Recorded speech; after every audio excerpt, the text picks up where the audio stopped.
নমস্কার বন্ধুরা, তোমরা তোমাদের YouTube channel study knowledge academy একটা গুরুত্বপূর্ণ আপডেট।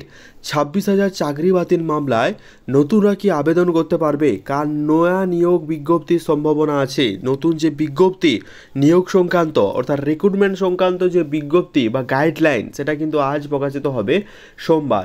সেই নিয়ে একটা ব্যাপার কিন্তু প্রকাশিত হয়ে গেছে এবং রাজ্যের একটা আইনজীবী উনিও জানিয়েছেন যে ফ্রেশরা অ্যাপ্লাই করতে পারবে।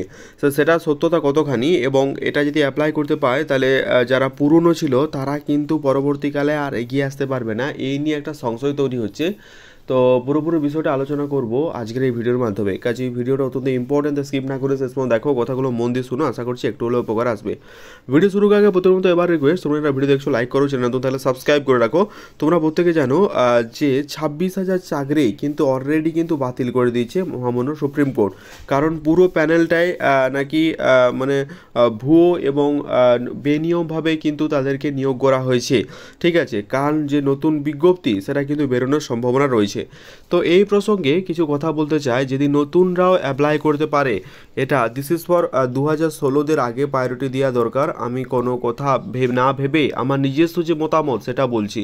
কারণ ফ্রেশ ক্যান্ডিডেট যদি অ্যাপ্লাই করে তাহলে 2016 সালে যারা যারা চাকরি পেয়েছিল তারা কিন্তু এই যে একটা মানে নিয়োগ প্রক্রিয়ায় তারা কিন্তু কম্পিটিশনের বাইরে ছিটকে পড়ে যাবে। কারণ এখন যে টাইপের কম্পিটিশন 2016 সালে যারা ছিল তারা কিন্তু আর চাকরি পাবে না, একটাও পাবে না। এটা কিন্তু একদম স্বাভাবিক কোশ্চেন এবং এটা স্বাভাবিকই।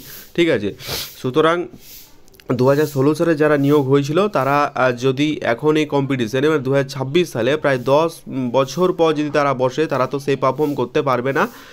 কারণ করতে পারবে না ইন দ্য সেন্স অফ দেখো ওদের তো মানে নানা রকম পরিস্থিতির মধ্য দিয়ে যাচ্ছে। এক তো মেন্টাল প্রেশার, ঠিক আছে, ফ্যামিলি প্রেশার, তো অনেকগুলো প্রেশারের মধ্য দিয়ে নতুনভাবে কিন্তু তারা যে একটা পারফরমেন্স বা নতুনভাবে যে একটা মানে স্কিল, এটা কিন্তু হওয়া কখনোই পসিবল নয়। সুতরাং এই নিয়ে কিন্তু একটা চিন্তার বিষয় তৈরি হচ্ছে। আজ পুরোপুরি নতুন একটা বিজ্ঞপ্তি প্রকাশিত হবে সোমবার। আর তার মধ্যেও রাজ্য নিয়ে এখন ওবিসি সমস্যা চলছে। জুলাইয়ে আমাদের একটা ওবিসির হিয়ারিংয়ের ডেট আছে। সেই জুলাইয়ে কি হয় আশা করছি জুলাইয়ে তোমাদের একটা হিয়ারিংয়ের ডেট আছে। সুতরাং যদি পশ্চিমবঙ্গে শিক্ষক নিয়োগ সম্ভব, তাহলে বাকি যে এক্সামগুলো পুরো রিক্রুটমেন্ট যে স্টপ হয়ে গেছে ডিউ টু ওবিসি কেস, এটা তাহলে কী করে সম্ভব? মানে রাজ্যে কি তাহলে সার্কাস চলছে? এই নিয়ে কিন্তু অনেকগুলো কোশ্চেন কিন্তু আমাদের মনে সংশয় তৈরি হচ্ছে। ঠিক আছে, শিক্ষক নিয়োগ সম্ভব হলে কেন বাকি যে পরীক্ষাগুলো আটকে আছে এটা কেন নিয়োগ সম্ভব নয়? তো সেই নিয়ে কিন্তু আজ একটা নতুন বিজ্ঞপ্তি বের হওয়ার সম্ভাবনা আছে। আমি ইন জেনারেল হিসাবে বলছি, আমিও ফ্রেশ ক্যান্ডিডেট, বা তাও আমি নিজে ইন জেনারেল হিসাবেই বলছি যে 2016 সালের যারা ক্যান্ডিডেট আছে তাদেরকে আগে প্রায়োরিটি দেওয়া দরকার। কারণ তাদের উপর যে মেন্টাল প্রেশার তৈরি হয়েছে, সেই মেন্টাল প্রেশার টলারেট করা কিন্তু নট ইজি। ঠিক আছে, সুতরাং এই ব্যাপারটা কিন্তু আমাদের মাথায় রাখতে হবে এবং আশা রাখছি পুরো যে নিয়োগ বিজ্ঞপ্তি সম্ভাবনা হবে এটা 2016 সালের জন্যে হওয়া অবশ্যই দরকার। কারণ তাদের জন্যই এত মানে যেহেতু তারা এতটা মেন্টাল প্রেশার মানে করেছে, সুতরাং তাদেরকে প্রায়োরিটি দেওয়া দরকার।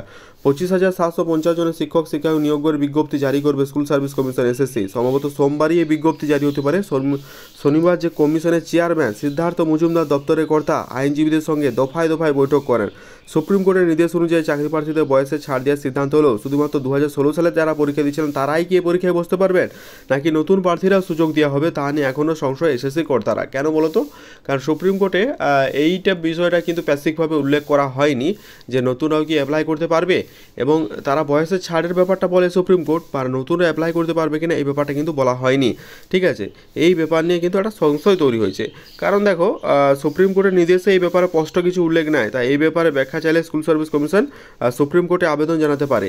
ঠিক আছে, যদি ব্যাখ্যা চায় তাহলে আর আবেদন জানাতে পারে। তবে মুখ্যমন্ত্রী মমতা বন্দ্যোপাধ্যায় ইতিমধ্যে দ্রুত নিয়োগের বার্তা দিয়েছেন, তাই নিয়োগ প্রক্রিয়া শুরু করে দেরি করতে চায় না কমিশন। নবায়ন সূত্র জানা গেছে ইতিমধ্যেই শিক্ষা দপ্তরের কর্তাদের বৈঠক মুখ্যমন্ত্রী মুখ্য সচিব।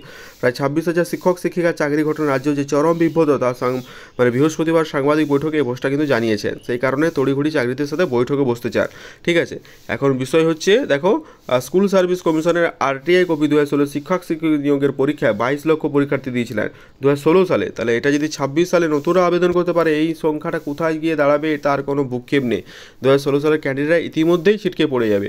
সুতরাং 2016 সালের যারা ক্যান্ডিডেট ক্যান্ডিডেট আছে, আমি নিজে ফ্রেশ ক্যান্ডিডেট হয়ে বলছি, আগে ওদের প্রায়োরিটি দেওয়া দরকার, ঠিক আছে? তাহলে না হলে কিন্তু তারা কিন্তু তাদের কোনো কিছুই হবে না। এই বিপুল সংখ্যক প্রার্থী ছাড়া নতুন প্রার্থী আবেদন করলে সংখ্যা আরও বাড়বে। সেই ক্ষেত্রে পরীক্ষা নেওয়ার পরিকাঠামো অনেক বাড়াতে হবে। মাত্র 3 মাসের মধ্যে পরিকাঠামো তৈরি করা, পরীক্ষা নেওয়া, খাতা দেখা, প্যানেল প্রকাশ কী করে সম্ভব তা নিয়ে সংশয় রয়েছেন কমিশন কর্তার একাংশ। কিন্তু মুখ্যমন্ত্রী যেহেতু নিয়োগ প্রক্রিয়া শুরু করার কথা বলেছেন, তাই হাতের সময় বিজ্ঞপ্তি জারি করা একটা কিন্তু পথ তৈরি হচ্ছে। কারা আবেদন করবে তা নিয়ে কিন্তু বিভ্রান্ত কমিশন। সুপ্রিম কোর্টের ব্যাখ্যা পাওয়ার পর ব্যাখ্যা চার পক্ষেও তারা মত দিয়েছেন। সেক্ষেত্রে সুপ্রিম কোর্ট ব্যাখ্যা চেয়েছেন। সুপ্রিম কোর্টের ব্যাখ্যা পাওয়ার পর নিয়োগ শুরু হলে বিজ্ঞপ্তি এখনই প্রকাশ করা যাবে না। আবার দ্রুত বিজ্ঞপ্তি প্রকাশ করা না হলে চাকরিহারারা সরকারের উপর আস্থা হারাবে। সেই কারণে সরকার এখনও চরম কাটানো পড়েছে। এমন পরিস্থিতিতে স্কুলগুলিতে শিক্ষকের অভাব থাকায় পঠন পাঠনও ব্যাহত হচ্ছে। তাই তারা পুরো ব্যাপারটাকে আজকেই পুরোপুরি জেনে তোমাদের কিন্তু বিজ্ঞপ্তি প্রকাশিত হতে চলছে। তো আমার মতে যদি তোমরা মতামত দিতে চাও, তাহলে 2016 যে ক্যান্ডিডেট আছে তাদেরকে ফার্স্ট প্রায়োরিটি দিতে হবে, তারপর ফ্রেশ ক্যান্ডিডেট। তোমাদের কি মতামত কমেন্টে জানিও, আমি সবাইকার কমেন্টের রিপ্লাই করব। তো অবশ্যই কিন্তু প্রত্যেকে কমেন্টে জানিও, আর কে কোথা থেকে ভিডিওটি দেখছো অবশ্যই জানিও নিজের ডিস্ট্রিক্ট। দেখা হচ্ছে পরের ভিডিওতে, ভালো থেকো।